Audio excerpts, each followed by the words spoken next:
Yeah.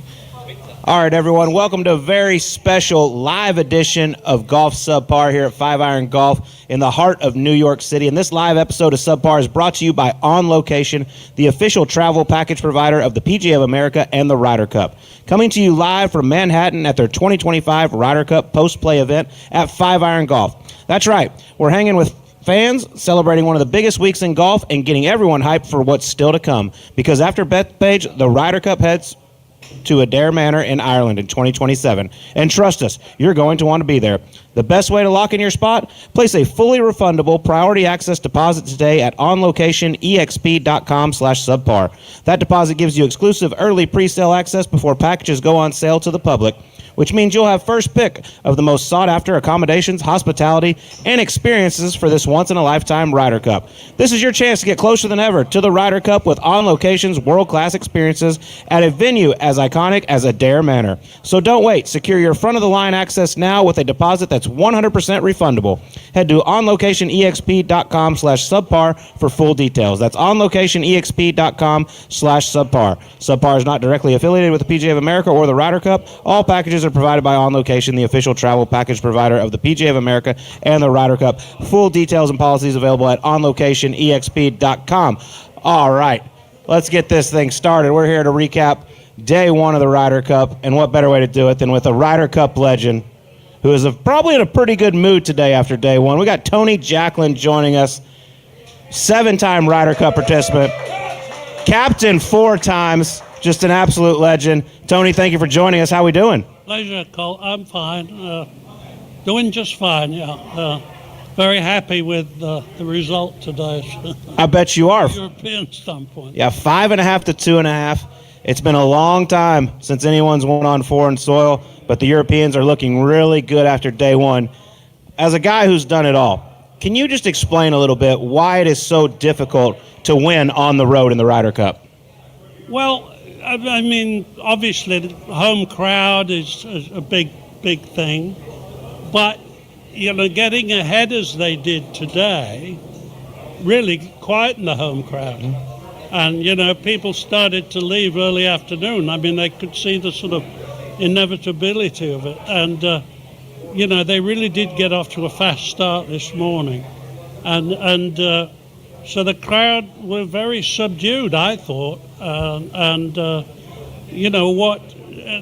Had they not got off to that fast start, it could have been totally different. So, but it was what it was, and it is what it is. And if America doesn't get off to a pretty fast start tomorrow morning, this thing could all end quite quickly. Absolutely, but I just want to go back to 1987 real quick, because you were captain when Europe won on American soil for the first ever time. How important was that, and how much did that mean to you? Well, it meant the world. I mean, it was the greatest week of my life.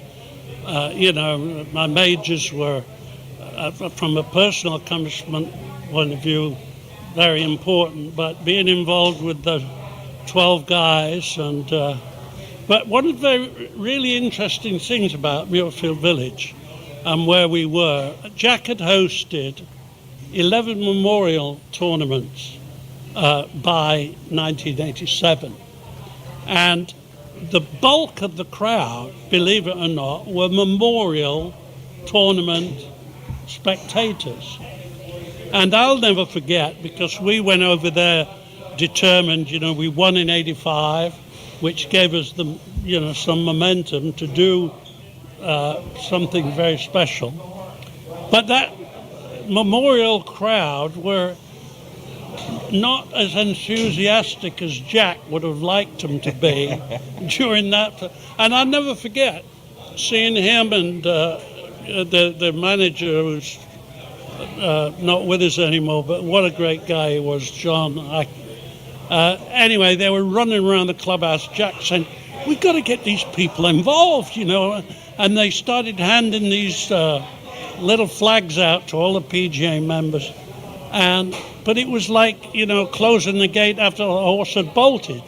We were already off and running.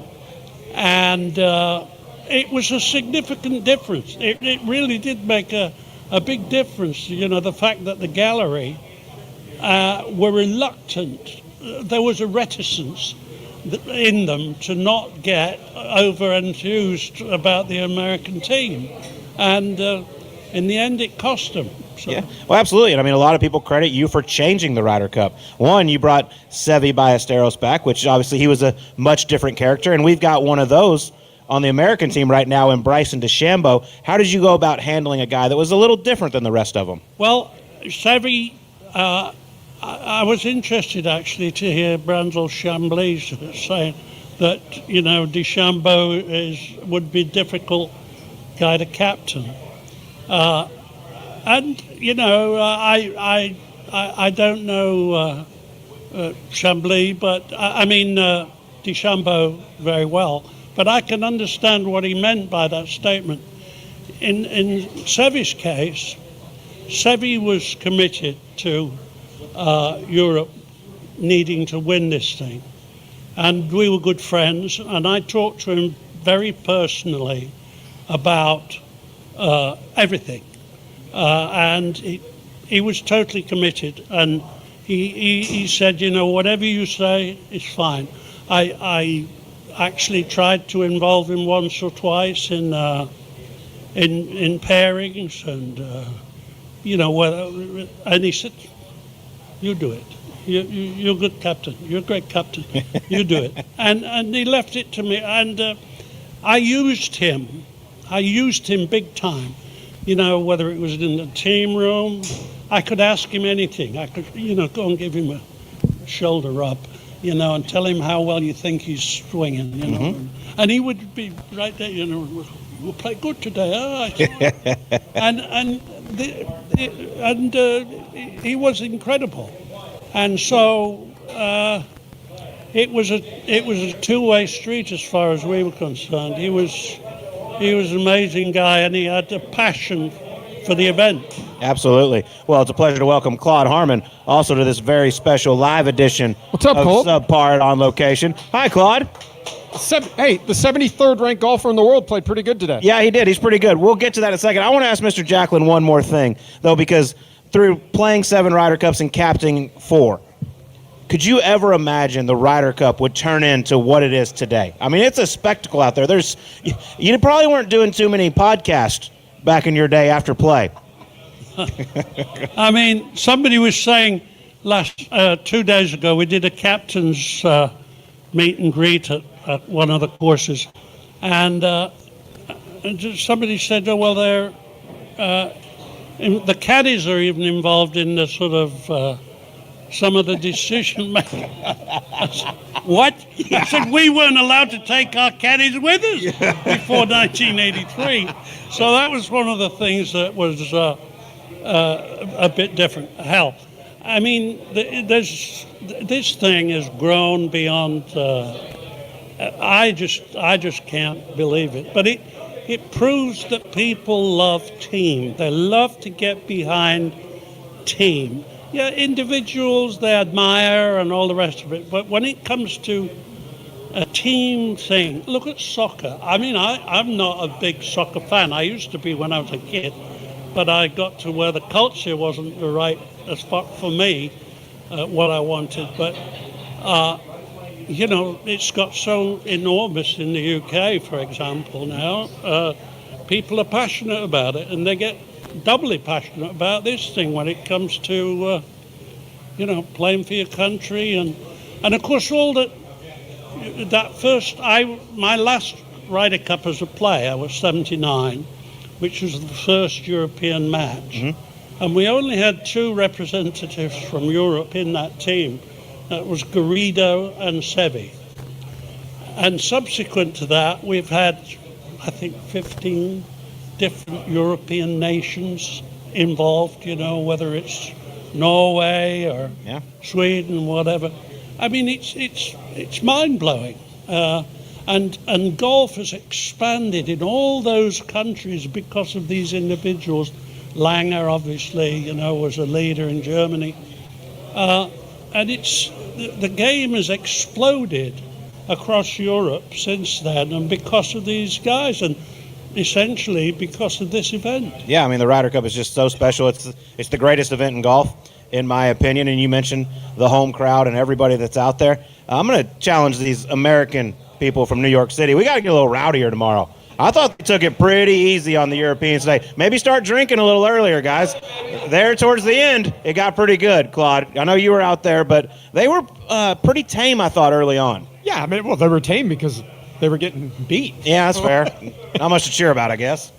It was an interesting day. I mean, I think the great thing about the Ryder Cup, Colt, is we always see some amazing golf. We always see players make putts when they need to, make putts at the right time, and then the momentum shift this morning, I thought, when John Rahm and Tyrrell Hatton, when they got out of position, I mean, that shot Rahm hit, and then the one Hatton hit off the pine straw and off that by the stick. I think that really changed the momentum, and I think the great thing, and Tony, you know this as a player and as a captain, I think it's about momentum shifts, and if you can ride that momentum shifts, if you can come into foreign soil and quiet the crowd, or you can get the crowd going, but there's always those turning points to where all of a sudden something happens, and then it seems like there's a cascade effect to the other matches, and you can see it coming. In '85, Craig Stadler missed a putt on the last hole this long. Well, why didn't your guy give it to him? Because it was this long. That completely shifted his work, the momentum.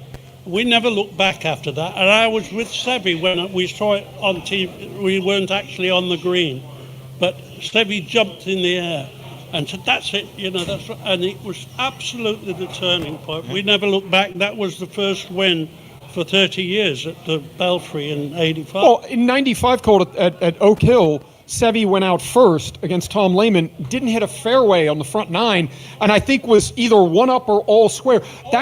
All square. That completely shifted the momentum because he wasn't playing good. Everybody knew he wasn't playing good. He couldn't find the golf course, and the fact that he was right there, yeah. I mean, it was amazing. So I think we'll see more of it tomorrow. Hopefully the Americans can maybe rally and find some pairings that work. I don't know. But you look, I mean, obviously the last two Ryder Cups, counting this one, we've just gotten slapped around in the foursomes. But sometimes you just get beat, and the Americans are getting beat up pretty bad about this. But you look, the three matches they won in the morning, in alternate shot, Europe was 5 under, 5 under, and 7 under, which if you haven't played that format, that's ridiculous. Like, you shoot 7 under through, I think it was 14 holes, you're going to win that match. You better at least. I mean, it's just great golf. You got to tip your cap to them at the end of the day. But the thing I'm surprised about the most, Claude, is the foursomes tomorrow. We only changed up one team. We keeping Bryson DeChambeau out there, and we're putting Cam Young with him. Which, other than that, I'm very shocked to see, because you know this as a coach, as a player, everything. Like, some weeks you just don't have it. Yeah. And I know the plan all along was Colin Morikawa and Harris English, but they did not play good today. They made one birdie and one bogey. Maybe it's not their week. Maybe we sit them, get them a little rest, get them out there Saturday afternoon possibly. But I'm really shocked that they're going back out there tomorrow morning. Well, I think the one guy you've got to get out pretty much in every match from now on is Cam Young. I mean, I thought he played great today. I thought he gave the U.S. team a little bit of a spark and a little bit of energy. But I just think it's hard to find these pairings that work. The Americans seem to struggle more, Tony, than the Europeans do with these pairings. They struggle to find good kind of ham and egg kind of teams. Wrong. But and also, as far as this Ryder Cup's concerned, they've had a dry run because the team's the same apart from one player as it was in Rome. So and Luke's the same captain. So he's had all he's tried them all. He knows who's who and what's what. And knows what makes them tick, everything. And it's a big deal. And plus, it's significant. But, I know one hates to bring it up, but the fact that this money deal that they're all insisting on getting paid, I mean, Luke touched on it at the opening ceremony, and I know he meant to. But, the Europeans would pay to play in this thing. Mm-hmm. And I think it was very unfortunate what happened and the way it happened. Because going back 20-odd years when David Duval came on the scene, I remember the Americans have always had a stipend for their participation, and it doubled, and I personally don't think that was necessary. Hell, Steve, they're all multi-millionaires anyway. They're not struggling. Luke was wearing an $8,000 Laura Piana suit that all the other teams, everybody on the team was wearing. So it probably cost a couple $100,000 to outfit him for the opening ceremonies. Yeah, they're all doing okay, though. They're doing okay. But just, Tony, back to this European team, like you look at a couple of these teams, Rory McIlroy, Tommy Fleetwood, just seem, you can't beat them. John Rahm, Tyrrell Hatton. John Rahm was a man on a mission today. I mean, even in the afternoon match, it looked like they're on 16. They were finally going to get one back, and he buried a 20-footer on top of him. I know that you take a lot of pride in seeing guys like Tommy Fleetwood and John Rahm and how they compete in this event. Well, I do. It brings the best. It brings the best out of them. I mean, Fleetwood, as we all know, until the win a few weeks ago, hadn't quite done it, but he'd banked $30 million. So he was certainly one of the best 3 or 4 players in the world anyway. And someone almost made a hole-in-one on a simulator. 6 inches. Good shot. No, but it was an interesting day out there, Claude, I thought. I don't think anybody expected to go out there and see it 5.5, 2.5, where, as Tony said right before you got here, like if they go out in the morning again and have a lot of success in the foursomes, like this thing could almost be over rather quickly. I think the U.S. has to go 3-1 at a minimum in the morning. If they don't win 3 of the 4 matches, I think it's going to be really, really difficult because there's just, you could see it this morning. There was no momentum, right? Bryson got off to a great start, and it looked like there was going to be some momentum. And an hour later, they're behind, and then you could just see all of the matches, and then that part of the Ryder Cup where there's a morning session or an afternoon session where one color is in every single match. And then once the matches, I think the other thing that the Europeans did great again this morning that they did in Rome is, this, Colt, you get 4 down, you start to run, even on the front, in your head as a player, you're running out of holes. You know that you're going to have to put like 3 or 4 or 5 birdies in a row, or hope that the players that got to 4 or 5 up start hitting shanks and missing fairways, which isn't going to happen. No, not when you're rolling like that. And on a golf course like this, I know it's set up easier than normal, but it's a very difficult golf course. You can't just be like, okay, I'm going to birdie the last 3 or 4 holes here. That's a tough stretch. What do you think Keegan's thinking tonight about what he needs to say? He's probably wishing he had his clubs. Yeah, well, there's that. You better have plenty of Kleenex for Sunday night, I tell you. Oh, Tony, you're getting ahead of yourself, but I understand why. But one guy I do want to talk about that I thought probably was the MVP of the day, just considering he was 1-7 in his Ryder Cup career coming in.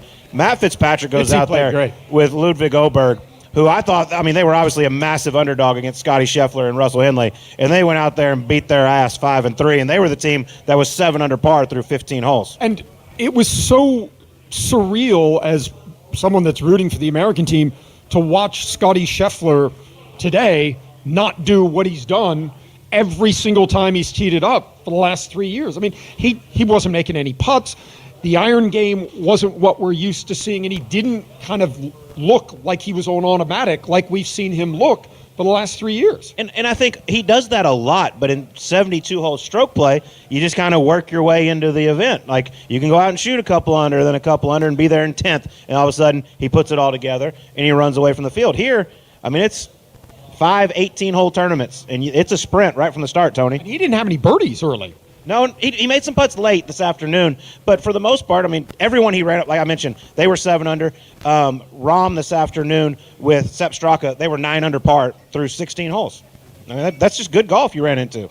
It's interesting that Scotty, but I recollect Tiger, when he first came into Ryder Cup, not warming to the team, saying his record wasn't fantastic. No, it wasn't good at all. From my memory, and it's not as good as it used to be. But an Åberg, an awesome talent. I personally don't think he's delivered as much anywhere near as much as he could have. Absolutely. By now, and his game was exposed today, but I see he's back out again with Fitzpatrick tomorrow, I think. Yep. So they're giving him another go, and they're also giving, none of the Scandinavians did very well today, sadly, but they're also giving Fitzpatrick and Victor another crack at it. Bob McIntyre and Victor will be that last match. McIntyre and Victor. Yeah. So, I mean, Victor, when he's on, I mean, he's awesome as well. So. Yeah, you just never know what you're going to get with Victor. Yeah, I know. Which makes him great at the same time. Yeah. The box of chocolates. Yes, the box of Forrest Gump. I will say this: you mentioned Scotty Scheffler and the number one player in the world, and Tiger. It's crazy when you look at it. Somebody sent me this stat, but when you go back to the start of the official World Golf Rankings, the Americans have put out the number one player 8 times. They've won once, and that being Tiger in '99 at Brookline, which was basically a miracle. For some reason, the number one player in the world just doesn't perform that great at the Ryder Cup. I know they have a huge target on their back, and they're not used to playing team golf. Obviously, they're used to playing their own ball, but it's just wild to think the best player in the world just doesn't have that much success at the biggest event in the world. You know, I have a theory about this whole thing, and having played my early career in America and learning from the best in America, having the opportunity to play alongside Jack and Arnold and learn from them. The Europeans all come into this thing knowing that America's got it all. Mm-hmm. You know, the best climate, the best golf courses, the best tour, the most moolah. And when... Yeah, that's why they all live here, too. No, but, that's why everybody on the team... That's why they want to be here and want to play here. But when it comes to Ryder Cup, they come together as one to prove that just because they've got all of this, it doesn't mean to say they never cornered ambition. Totally, you know, everybody's got their own. It's well said. And so this is part of the reason, a big part of the reason, that the Europeans come together as a one unit to show the world that just because you've got it all, it doesn't mean to say you're better than we are. And I end my that's very well said. No, I mean, it's hard to argue. That's my big take on the whole thing. And the other thing I think, Colt, is for the last 25 years, the European stars get them points. Their biggest stars, their biggest players, the people that are the best players on their teams, the highest in the world rankings, they get points. Our stars, we don't tend to get a lot of points. Like, we don't see guys going, winning 4 matches, winning 5. I mean, DJ at Whistling Straits won 5, but rarely do we see that from the U.S. guys. That was just good coaching. And then the other thing, I think we're seeing the same thing tonight that we saw in Rome. Now, Keegan is scrambling to try and figure out who's going to go with who and trying to find lightning in a bottle with the partnerships, whereas Luke can just say, we'll put them back out, we'll put them back out, and we'll put them back out. Yeah, well, let's look at these Saturday matchups here because Luke is putting the same 4 teams out. They're just in a different order.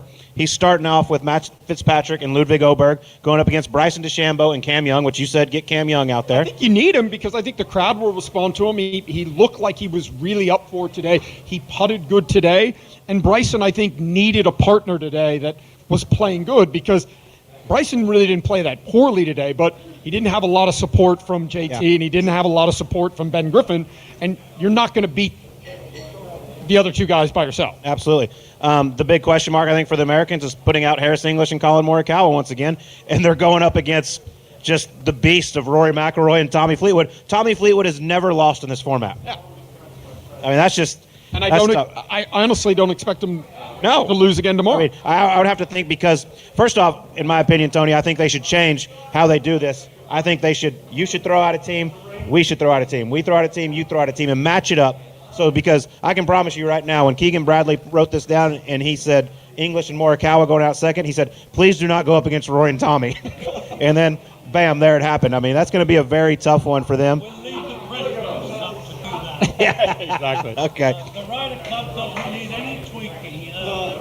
From my observations, it's grown and grown and grown because of what it brings to the table. You're allowed to play 4 players the first 2 days. You can play your strengths. You can do. Eventually, everybody's exposed. Yeah. Yes, everyone is. It's been an incredible run we've had, and seem to like it. Yes, they do. They like it, and you are liking it a lot right now. That third match, Xander Schauffele, Patrick Cantlay, who have always teamed up. I think this will be their 15th time teaming up together between the Ryder Cup and President's Cup. Going against John Rahm and Terrell Hatton. I mean, that is a big-time match right there. Yeah, and I think those are the matches that the Europeans are looking at and thinking, okay, they played good yesterday. They played good yesterday. So I think Luke Donald tonight is thinking, all right, guys, just go out. We're going to do the exact same thing we did today, right? We don't need to kind of do anything different, and we'll see what happens. Yep, and then that last match, Russell Henley going back out there with Scotty Scheffler against Bob McIntyre and Victor Hovland. I mean, Scheffler's going to play 5. We know that, even though he has lost the first 2. Henley just never looked comfortable today. Yeah, he didn't get off to a good start. I think, you think you can be prepared for something like this, but it's really, really difficult. And if you don't get off to a good start in these formats, you can get behind the 8 ball and then just say, well, you know what, we're going to struggle. All right, well, let's wrap this thing up real quick, Tony. One last question for you. 5.5, 2.5 after today. What's the score after tomorrow night? Oh, well, I'm not clairvoyant. I know what I hope it will be, but it wouldn't surprise me if one of the sessions the Europeans have a clean sweep. Oh, boy, that'd be a big problem. All right. I mean, I'm just saying. Yeah, no. They are so determined, and they are so together on this thing.